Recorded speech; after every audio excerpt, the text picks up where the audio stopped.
እሺ እንዴት ናችሁ? እታያለሁ ብዬ አስባለሁ። ከርቀት ነው የገባሁት። እንግዲህ እነዚህ ሁሉ እቃዎች እንግዲህ ጊቫዌይ ስትሉኝ ለነበረ ለናንተ በጊቫዌይነት የቀረቡ ናቸው፣ ወይም ለናንተ ስጦታ ጊቫዌይ ልሰጣችሁ ነው ማለት ነው።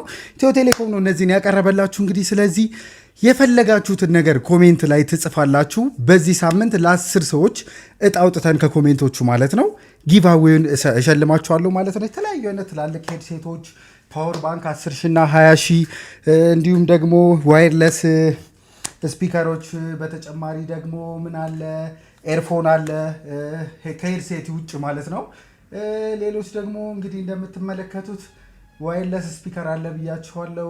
ማጎች አሉ፣ የላፕቶፕ መያዣዎች አሉ፣ የላፕቶፕ ማስቀመጫ ቦርሳዎች አሉ እና ብዙ ጊቫዌዎች ናቸው ማለት ነው። ከ10 አይነት በላይ ናቸው እንግዲህ። ስለዚህ እንዳልኳችሁ ለመሳተፍ ይሄንን አድርጉ። አካውንቱን ፎሎ ማድረግ እንዳትረሱ። ላይክ፣ ኮፒ ሊንክ፣ ሼር፣ ሪፖስት አድርጉ። ስለዚህ ፎሎ ያደረጋችሁና የፈለጋችሁት ኮሜንት ጻፉ። እንዳልኳችሁ 10 ሰዎችን በዚህ ሳምንት መጨረሻ እንግዲህ እጣ አውጥተን የምንሸልም ይሆናል። መልካም ጊዜ